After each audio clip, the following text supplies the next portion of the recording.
There we go. Right, good morning, everybody. I'd just like to welcome Rabbi David Mason, who, once again, is another of our speakers who's probably been to breakfast and learned more often than I have. And I like hand the floor over to him. Yeah, I do like breakfast. It's a very important meal. But it's good to be back here. I always enjoy coming here. Say again? Just turn its face a bit more. Yeah, exactly. That's enough. I don't want to be in the picture. You don't. And there's Jeffrey. Oh, there you are. So it's good to be back here. And the Chodesh Tov should be a good month. Yeah, it should be a good month for Am Yisrael and for us, and the freedom of hostages. And I suppose recognizing the pain of what we've gone through this week. It's been a very hard week for us as a people. And we hope that's recognized by others as well, including our government, which hasn't covered itself in glory in the last day or two. But interesting in terms of government,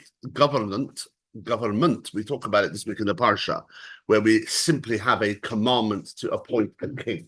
And on the face of it, it looks like a simple commandment. There is a mitzvah, one of the 613 mitzvot, to appoint a melech. Of course, for us today, when there are so many different types of structures of politics, structures of sovereignty of government, the idea that it's this mitzvah to appoint a king seems a bit strange. Does that mean that in Israel, at one point when there is a messianic period, some redemptive period, we're going to appoint a king in Israel? I mean, probably Bibi thinks he is the king now. Probably doesn't, I suppose we would say. But that's a really interesting thing to think about. It's also interesting in terms of understanding Torah and how it's written, because if you look at the part of the parsha this week, Parsha Shoftim, if you look on the right side there, where you've got the Samach. Pasuk Yudaled there, Ki tavo el haaretz, asher Hashem Elokecha noten lach. When you come to the land that God has given you, v'rishta ve'yeshavta ba. So this is something only when you conquer the land, when you inherit the land and you dwell in it. So it's not always a mitzvah. There's certain conditions on when you will do this. And then, of course, it'll be like, well, appoint a king. But it doesn't say appoint a king immediately. It seems to condition this mitzvah or connect this mitzvah to us looking around at others. I'm not sure there's another mitzvah like this in the Torah, where our fulfillment or desire to do the act is as a result of looking at what the Goyim do. Look at it. V'amarta, you say, Asim alai melech kechol hagoyim asher svivotai. Right? Place, right, we want a king. Asima alai is in the singular, isn't it? I will place upon myself. This is the nation talking. So interesting enough, already at the beginning of this mitzvah, in its reference in the Torah, there's something about what the nation wants, what people want, which is quite interesting, isn't it? Because monarchy is not really usually thought of as something about the people. Monarchy is the power of some hereditary or place leadership at the very top. But here, the Amarta, you will start rumbling. Asima alai melech, kechol hagoyim asher svivotai, like all of the nations that are around me. It's really interesting. So that's one verse, which on its own seems to suggest that it is not a mitzvah to appoint a king, because it's saying, look, if you want it, do it. It's almost like shlach lecha, isn't it? There's the Rashi at the beginning, right? If you want to, send, right? Shlach lecha anashim, which clearly suggests there's a will of God communicating Am Yisrael to send. And we learn a shlach lecha, right, if you want to send. And that's because we see later in Devarim, they came and they wanted it. They came to, right, nishlecha lefanenu anashim. Let's send people. They desperately wanted it. We're not overly happy, right? It's not the best thing, but okay, gesundheit, if you want it, you see what the result is. And that's what it sort of looks like here. Right, Vamarta, you'll say, okay, they want a king. The next verse, Som tasim alecha melech asher yivchar Hashem Elokecha bo. Right, interesting that God's chosenness comes in here. But you should place for yourself a king. And then the rest of the psukim are sort of laws about this king. Okay, you want a king? Fine. But by the way, just be careful. This king could be too powerful. Right, so you shouldn't have too many wives. right? He should carry a Sefer Torah with him to limit his ability. So this is, in a sense, a bit of a contradiction between, is it a mitzvah which is obligatory, or is it a mitzvah, or is it not at all? Is it something which is up to you? If you want to, Gesundheit, do it. And that straddles different approaches of rabbis in history as to whether this is. So Rambam and Ramban are very clear that this is one of the 613 mitzvot. It's very clear.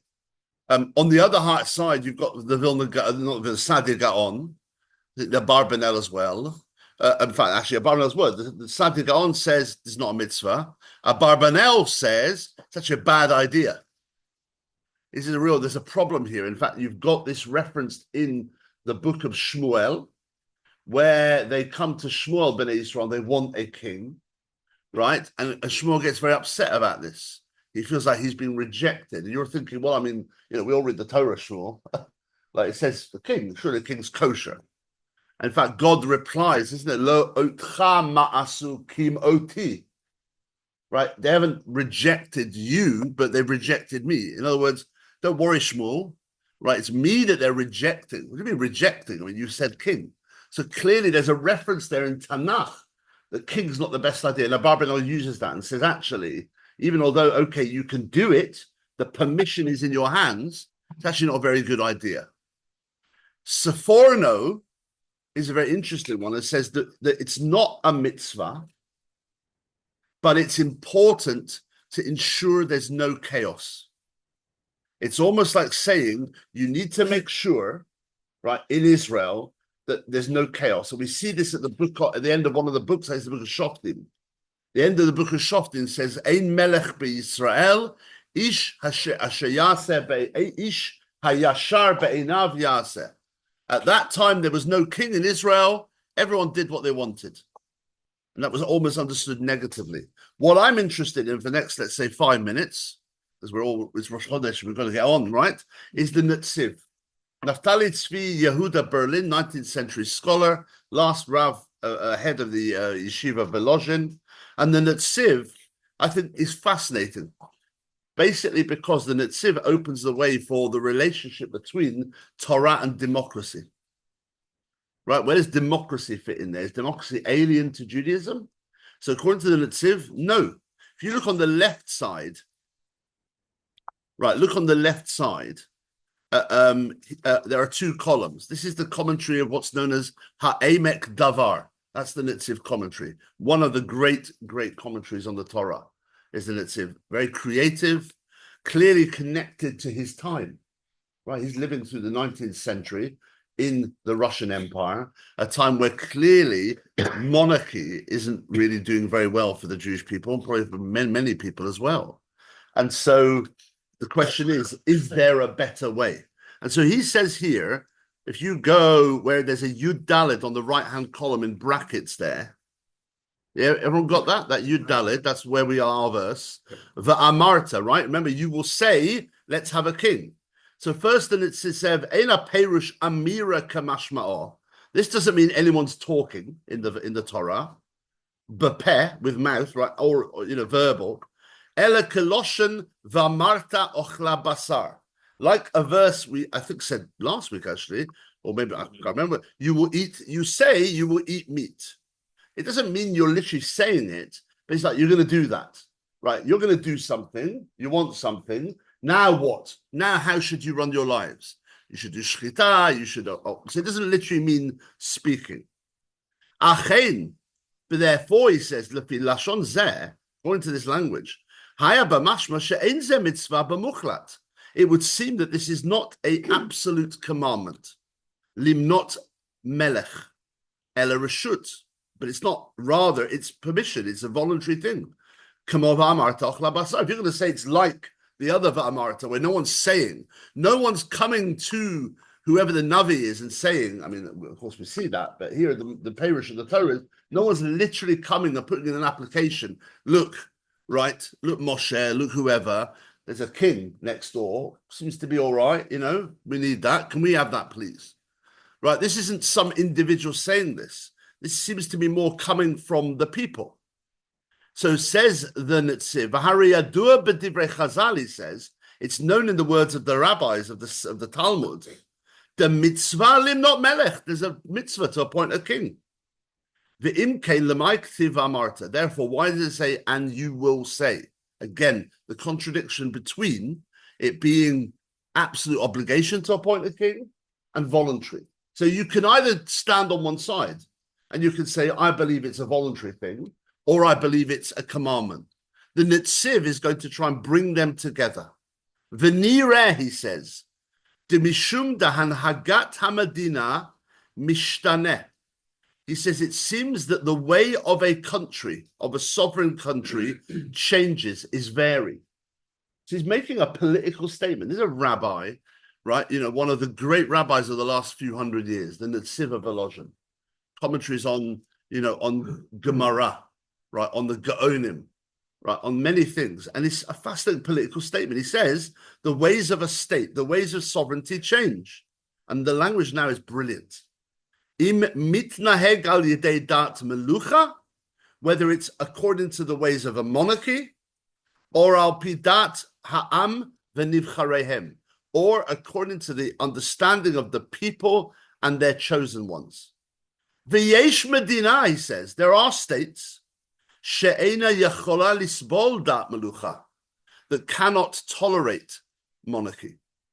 Really interesting. He's saying, actually, we need to understand there are different ways for different people.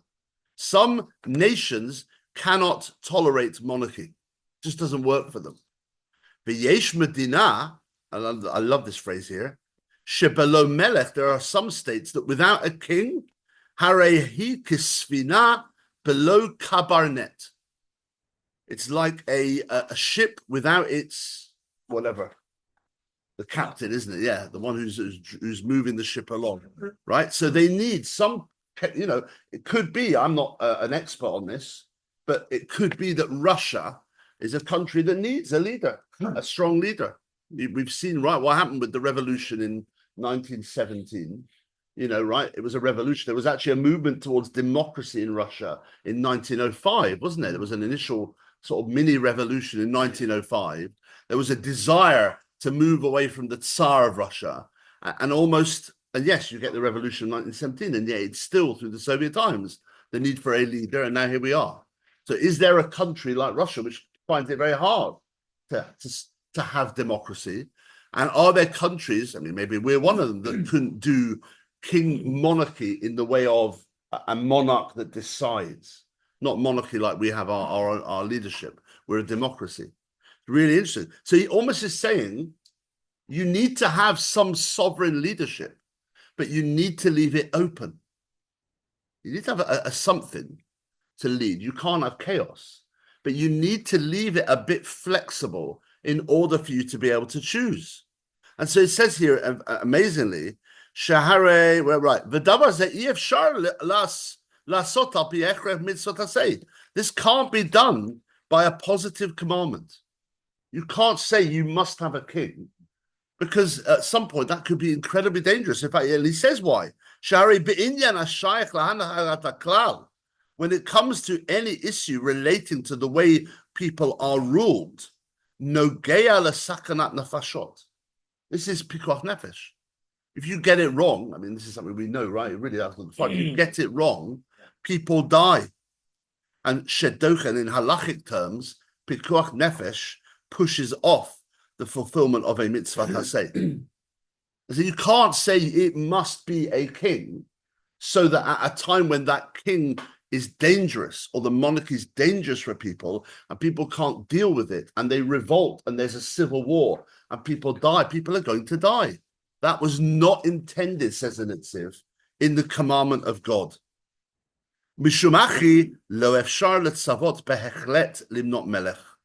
Right, therefore, it's impossible to command totally to appoint a king, kol zman shelo ala baskamat ha'am, as long as it didn't arise from the agreement of the people to suffer the king, to take and cope with the king. Al pi sheroim midin, and this is the end. I'll finish with this bit. There's a little bit more, but we can finish it. Al pi, because sheroim medinot asher svivotehem, they see states around them mitnagim b'seder yoter nachon, who act in a better way. And so the verse that we thought meant it was voluntary to take on any leadership, i.e. a king, is basically saying, allow the nation to choose. Allow the nation to look around, to go shopping for what's best for them. And it's a mitzvah to do that. And so if democracy fits Israel, if for us, democracy is a better way for us, and we do live in an era at the moment today when democracy is under threat or is being rethinked by people. I certainly lived, I was born in all the way back in 1973. Spring chicken. I was waiting for that one. But for all of us, really, but certainly we all lived through the post, the breakdown of the Berlin Wall and of the Soviet Union. And I think we thought, therefore, that the 1990s would lead to, the flourishing of democracy. Have you ever heard of a guy called Francis Fukuyama? And he wrote a book called The End of History, The Last Man Standing, The End of History. I think he's even gone back on this, actually. He sort of said, well, I'm sorry. I was wrong. Because his idea was that liberal democracy would be the last thing.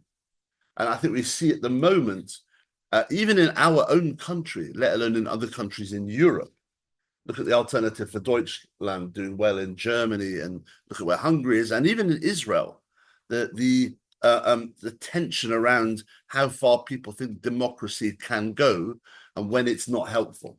Yeah. It's nothing that should be taken for granted anymore. It needs to be also argued for. But whatever it is, it's something that needs to be for the good of the people, that the people buy into, and that should create a lack of chaos and safety for the people as well. So, well, that's interesting to bring the Nativ. Yeah. Thank you, Rabbi Mason. Is it possible that the Nativ learnt his political statement from Lord Palmerston, who in the mid-19th century famously said... Prime Minister, was it? Palmerston, yeah. Who famously said that countries do not have friends, they have interests. Yes. Countries do not have friends, they have interests. Yeah. Can I come back on that? That's properly Machiavellian, isn't it? It depends on what you mean by democracy. I mean, there's a country in Africa called the Democratic Republic of Congo. Somebody once said that democracy is the right to do what you're told. If you think of some of the regimes that call themselves democratic, and it's very, very interesting. My knowledge is not as much as most of people around here, but I do read the introduction, and there's a word that's always missing in politics. It's called responsibility. And if you look at the beginning of the Siddur here in English, it actually talks about responsibility to Hashem, to prayer, to oneself, and to others. Well, you know what's interesting? So I think what's actually missing in leadership and Moshe is for me, and I think all of us, a role model is responsibility and humility. But you know what's interesting is that Rabbi Herzog, the first chief rabbi of Israel, talked about a concept called nomocracy, which is where the law, right, and not theocracy, where it's run by religious people, but the law is king. And I think he had this idea that there would be some sort of democratic structure, but you would only choose between people who were connected to Torah. Now, again, that's like people would say today, it's like Iran, because Iran, ironically, has a democratic element. Yeah. Right. Of course, it's not a democracy in the same way. It has a parliament that people will vote for. It just doesn't matter what they say because it's up to the supreme leader. There's certain elements that are kept away from the parliament, so I suppose there's a whole range of it, but that's interesting, isn't it? Thinking about how in the future does Israel need to be something which is just run by some, is the Mashiach king, or will the Mashiach be a parliament, a body? which gets into a whole, by the way, other areas, is the Mashiach person. But we could go on forever. Rabbi Schister has definitely done the most important move, which is I've got move the seat back. And Yeah. that's a very Thank you again, Rabbi Mason. Point. Thank you.